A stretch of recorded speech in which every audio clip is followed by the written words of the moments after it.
Hi, welcome back to Open Hand Farm. I am Penny, and if you are new here, I am so glad that you stopped by. You have caught me in the last, I was gonna say the last week, but it's actually the last 10 days of the Every Bit Counts Challenge. This is a challenge put out by Jessica at Three Rivers Homestead, where she challenges everyone to preserve something every day in the month of August. It could be a tiny little bit, whatever you have time for or whatever you have on hand. But eventually, by the end of the month, that little bit adds up. And it's amazing what you can look at the end of the month if you preserve something every day. That can be canning, it can be freezing, it can be dehydrating, it can be freeze drying. Boy, don't I wish I could do that. That's my next goal. Any way that you can preserve something, it counts. Fermenting, whatever.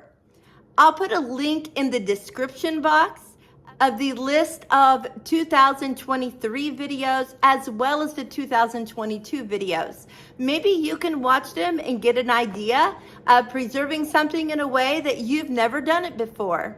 I have to tell you that before last year, this was all foreign to me. I had done a little bit of canning, not much freezing really, a little bit of fermenting, but last year I learned a lot. There was a big learning curve, and this year I've learned even more.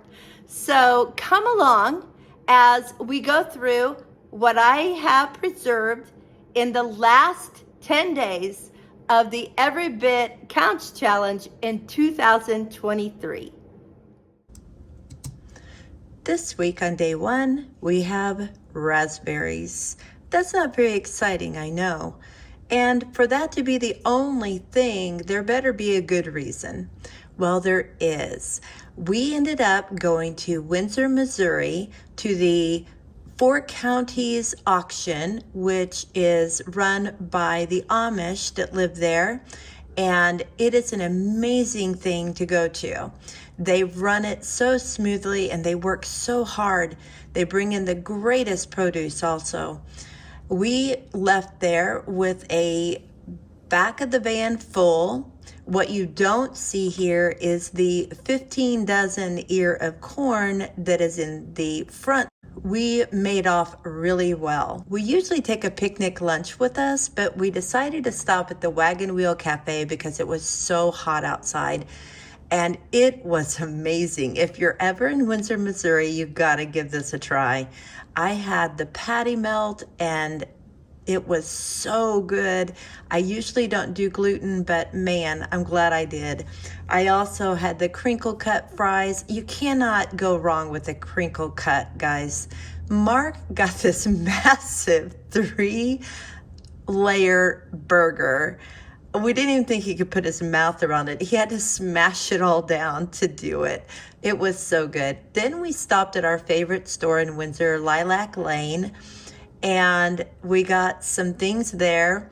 I got some more gallon jars, some stainless steel bowls that I just can't seem to ever have enough of, some more lids for jars, and some peaches to do a project with. I got 2 boxes of zucchini. I know I grew enough zucchini this year if you watch my harvest videos, but I gave most of that away and now I needed some that I could preserve and enjoy.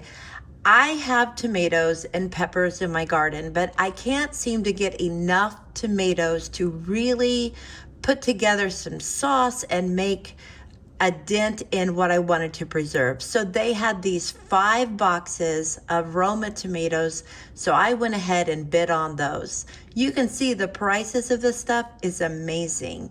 And these are the prices we paid for the other things.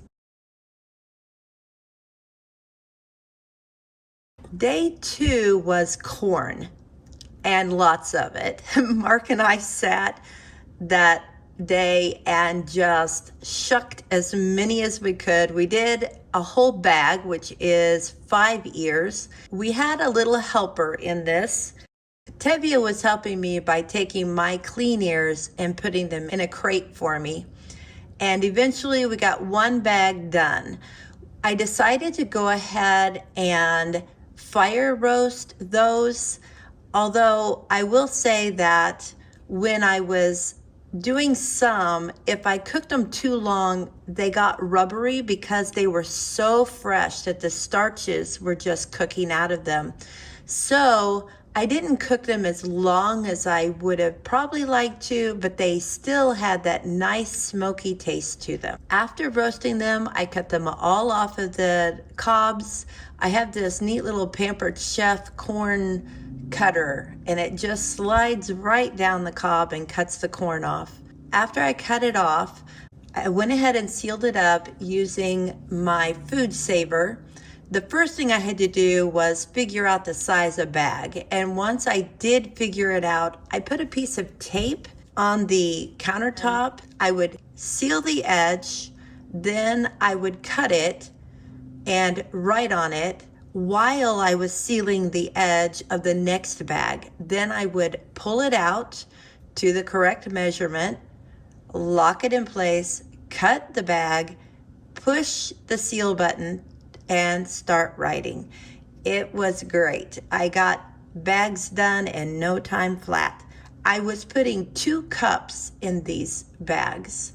I love the way they sealed up nicely and labeled and able to go right into the freezer. Day 3, tomatoes and peaches. You'll remember when I did tomato soup last week, it separated on me, and I read that an enzyme does that and that I should cook them whole and heat them quickly to kill the enzyme. So that's what I did this time. I put all the aromas in whole. I cooked them a little bit until they were soft enough to run through my Victorio food mill and separated the skins and seeds from the pulp. And that worked really well. I, of course, had to have a helper for a little bit. I mean, can I do anything without this helper?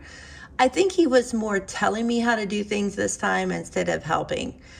And he's not in the way at all, as you can tell. I finally found a better spot for him to be out of my way, but he still was moving around and having a good time. I was able to fill 2 gallon jars and 1 partial quart jar. And so I poured them all in my pot so that I could cook them down and make a tomato sauce. I debated on flavoring it and doing spaghetti or making barbecue sauce or something like that. And then I decided I was just going to leave it plain and we could use it as we wanted to. You can see the line where I started this process and now it's cooked down some. I also like to use my spoon as an indicator so you can see where my spoon went in the first time, right there. Now it's cooked down a little bit. It's not as thick as I want it to be though. While it was cooking, I also started my peach jam. I had some peaches off of my tree that I had to harvest because critters were taking them. So I had to ripen them in a brown paper bag and they were kind of bitter to taste. So I decided to buy some peaches to put with them and make jam out of them. These are white peaches and what I bought are regular peaches. So I didn't even think about that. I just peeled the peaches. I know you can put them in hot water and then just pull the skins off and whatever, but I had too much going on the stovetop and I just decided to peel them. It was fine. I had to cut some bad spots out anyway. I kept checking my tomato sauce as I was working and you can see it's cooked down even more. I finally got all of the peaches peeled and cut and got them to heating up to make jam. After they were heated and softened, I just smashed them down so that it wouldn't be too chunky of a jam. I had to measure out how much I had so I would know how much pectin to use. For my sugar, I use honey most generally. So I use Pomona's pectin, which uses calcium water in with the mixture before you add the pectin to the sugars. So I added the calcium water, then I measured out my honey and added the pectin to that. And here I am wiping the mouths off. I was able to get quite a few half pints from that one. I got them all lidded up and their rings on and in the canner. When I'm putting my jars in the canner, I put some water in, and I always have to add more to go over the tops. You're supposed to go over by 1 to 2 inches. So what I do is I use the base of a wooden spoon and sit on top of my jar, and then I can see on the spoon what the water level is. And that lets me know that I have plenty of water.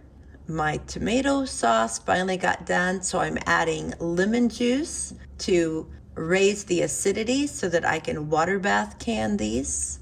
From that 2+ gallons, I did get 5 quarts. So that's not bad.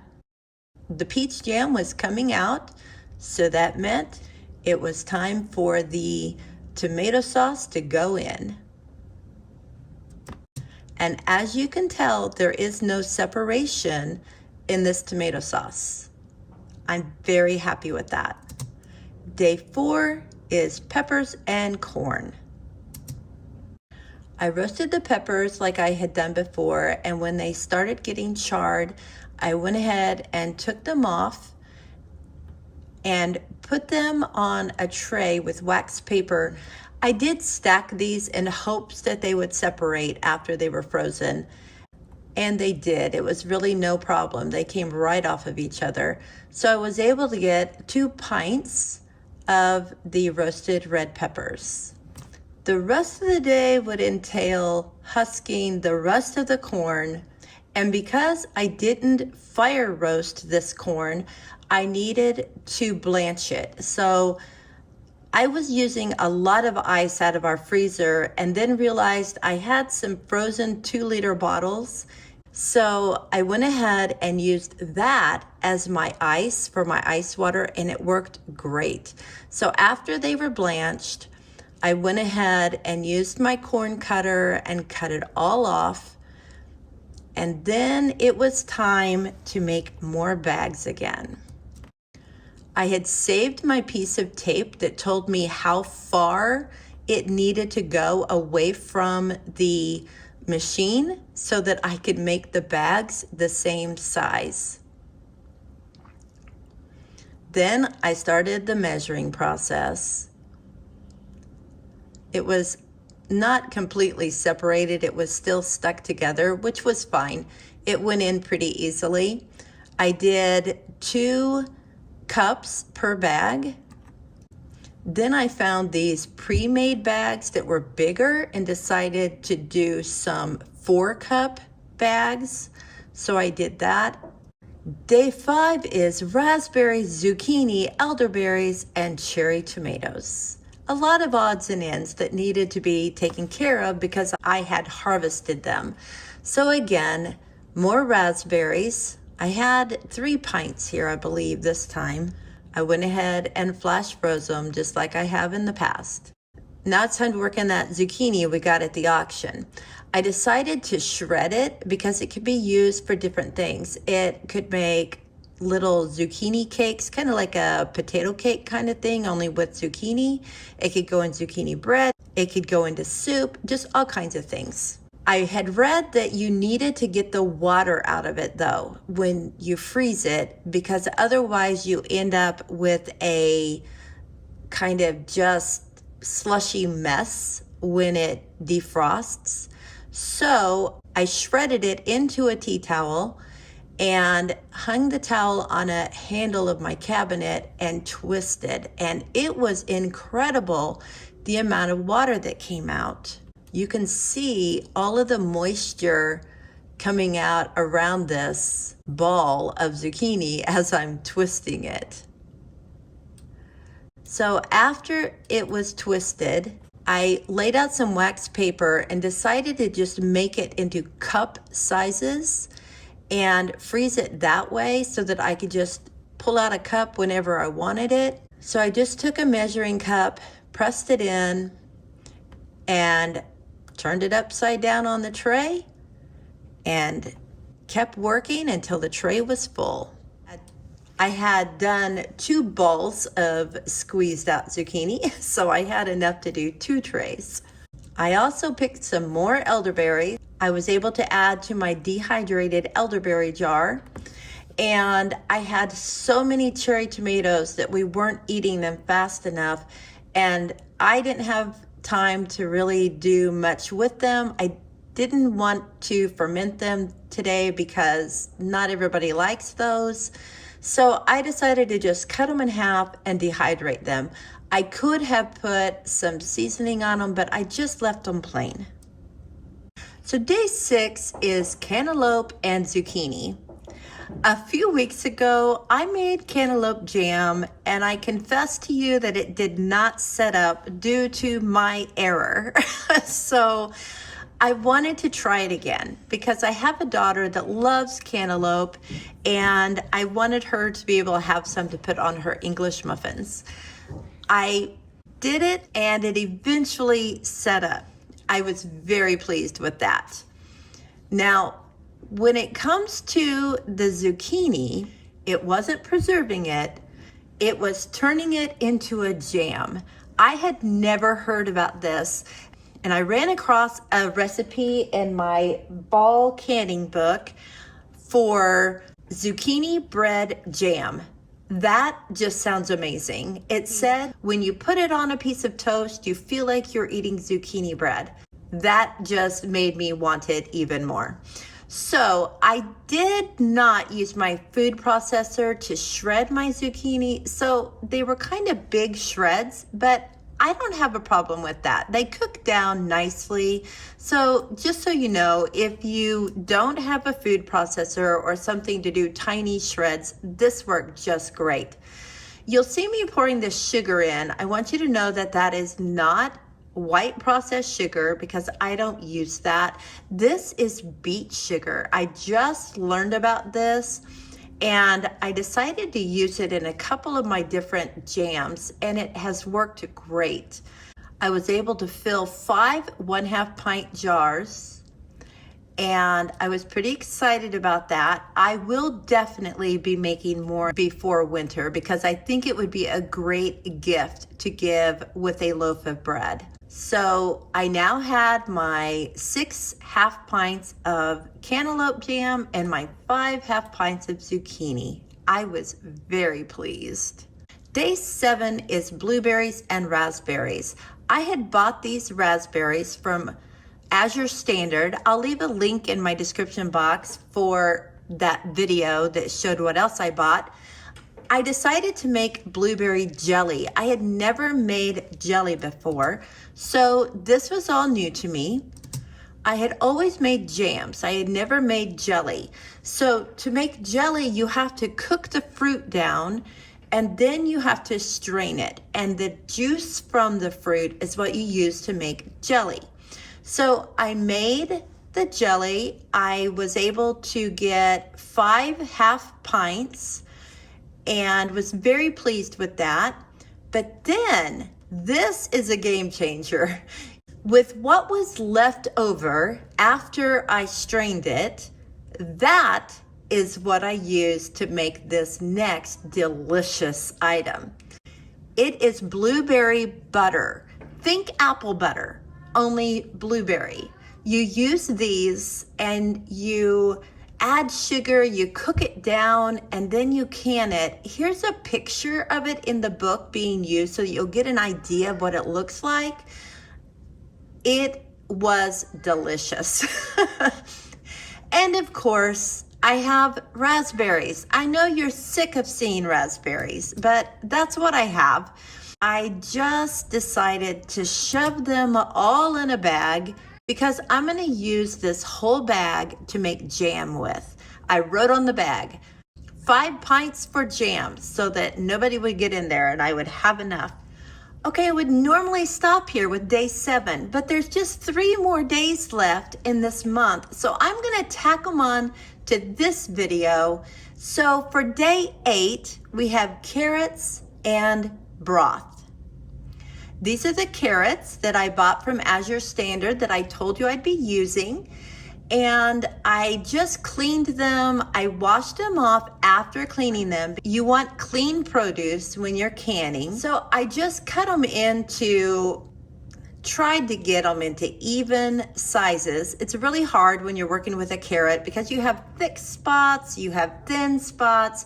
So I just kind of tried to make them as like in size as possible. So I'm just kind of cutting it weird and doing different things. So you just pack your jars. Now, these are going to be not just canned carrots, these are going to be glazed canned carrots. After I filled my 6 jars, I went ahead and mixed up the glaze that went on it. And the original recipe calls for brown sugar, but like I said, I don't use processed sugars. So I used coconut sugar instead. And it turned out tasting just great. I went ahead and poured it over, used my debubbler because there were definitely bubbles with this many random pieces stuck in a jar together. And then I went ahead and popped them into my electric canner so that I could work on the next project. I was starting broth for canning on day 10. Yes, this is day 8, which means I'm going to let it cook for at least 2 days. It will probably cook longer on the day I can it also. I had the carcass from a smoked turkey and wanted to make broth with it. So I stuck it in my big cooker here. I actually put some of the carrot skins in here that I got off of the carrots that I was using for the glazed carrots. And any scraps like that, I just put it in a big Ziploc bag in my freezer. And when it comes time to make broth, I just throw it in there and it helps add nutrition as well as flavor, and it's just great. So I got that started, as well as the crock pot has some beef bones that I had been saving, and we had some beef soup bones from the cow that we had bought, and I hadn't used those yet, so I stuck one of those in here too, along with, again, the onion peels, garlic peels, and carrot. I did add some bay leaves. These are Caribbean bay leaves that my friend brought me, and they are a little bit different looking than ours, and they have a almost sweet smell about them. So I put some of those in each of the pots also, and they will just sit and cook for a couple of days. On day 9, we have raspberries, surprise, tomatoes, and split peas. So again, I just flash froze these raspberries. This is 2 pints today. Those raspberries just will not stop. They are amazing. I had several tomatoes sitting on my countertop, but not enough to really make anything with, so I decided to dehydrate them. Last year I had dehydrated some and made a powder, so I wanted to add to that. Look how beautiful it looks in my dehydrator. I just love this. It's so vibrant and pretty. Now, I told you the week I did soup that I have lots of split peas. So I wanted to do some more split pea soup, only put it in pint jars so that I could just grab a jar for lunch. I actually ended up with extra after filling the number of jars that would fit in my canner. So I went ahead and had that for lunch today. It was so good. So I just let it cook down, and then I used my immersion blender. Someone had asked about whether or not I should blend it before I can it. And I will tell you that this is a very liquidy soup, even after it's blended. It's not like a solid pack like a pureed pumpkin would be. So all the recipes that I have seen said to go ahead and blend it before canning it. So I hope that answers some questions and takes away some concerns. And here we are on the last day of August, day 10. We have broth, peppers, and butter. So I went ahead and strained all of the broth off of both the smoked turkey and the beef broth. And for the first straining, I just used a big colander and got the bigger bones out of it. And then I needed to do it again. So I used this colander that would sit on the edges, but it's not as fine as the one that sits. So I just put the sitting colander inside the hanging colander. I didn't have any cheesecloth, and I was fine with that. I don't mind if my broth has a few little particles in it. So then it was time to do the beef broth, and I did it exactly the same way. You guys, this smelled so good. I just wanted to make gravy out of it and pour it over potatoes and eat it. The smell was so rich and delicious. You can see the color of that. It's just beautiful. I will definitely be making some more of this before winter also. I have more soup bones and I will use them. So I just went ahead and put the smoked turkey broth in quart jars. I'm terrible at judging how much liquid is in a container, like how many jars I'm gonna have. So I was thinking I could get 4 or 5 quarts. Well, I ended up with 7. So I was very pleased about that. Because there were 7 of them, I went ahead and put those in my stovetop canner. And then I put the beef broth in pint-sized jars. And I got 5 of those, and I put those in my electric canner. And they both turned out so beautiful looking. I can't wait to break into some of these.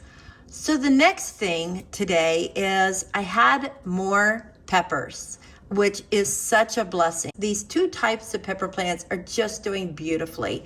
So I went ahead and roasted them again and put them in a Ziploc bag, got another quart, and then we're moving on to butter. I don't know if you've ever had ghee or tasted ghee, but it is delicious. It's like a clarified butter that is just so rich and yummy. If you've never had scrambled eggs with ghee, then you are not living. Oh my gosh, it's so good. And ghee on waffles just takes them up to that next notch of richness and flavor. So if you buy it at the store, it's really expensive. So make it at home. It's much better. And this is the easy way that I learned from Stacy on Doug and Stacy. She just puts her butter in a baking pan and puts it in a 250 degree oven for 1 hour. Then you check it, and if it isn't all melted, just go ahead and turn it back on and cook it for another 30 minutes. Then when you take it out, this is what it looks like. You just skim the top off the best you can. There'll still be some little pieces floating, and that's no big deal. And then all of the milk fat sinks to the bottom of the pan. So what you want to do is try to collect the ghee or the clarified butter without disturbing the milk fat in the bottom of the pan. So you just take a spoon or a ladle or whatever, and you just gently lay it in there and allow the ghee to just come up on the spoon.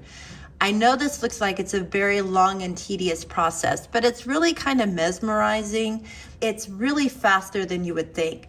When it's done, you can see all I have in the bottom is the milk fat left from the butter. I used 5 cups of butter, and I was able to get 4 cups of ghee. So you do lose some of the value of the stick of butter, but what you end up with is so much better. So now, here are all of my bits for the final 10 days of August. I was able to fill a whole table. I could not believe the amount that was here.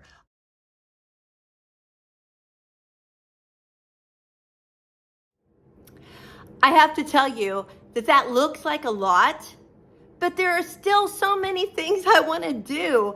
But that's the best part of preserving.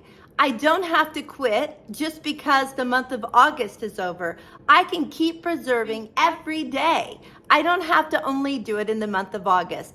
Well, I only have about 500 other things that I want to preserve on my list, and that's pretty intimidating. No, seriously, I would say probably 15 or 20 things that I definitely want to preserve before the end of the year.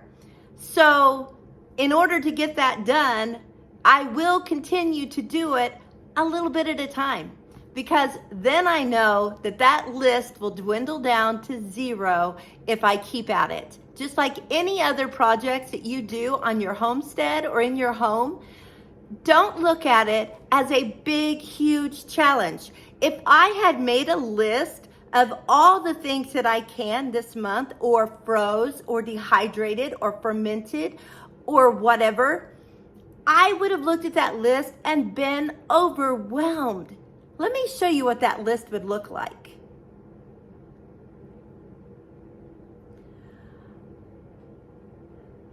Like I said, if I had made that list and said, this is what I have to get done in the month of August, I don't know if I could have even started it. I would have been frozen just looking at it.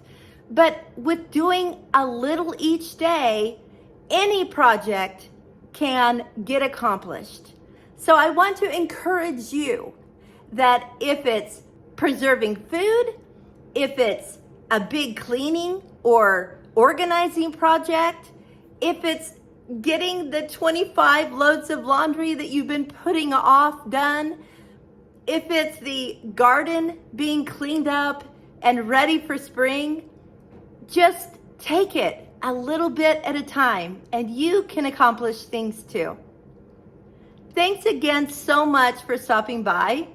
And until the next video, blessings on you and yours.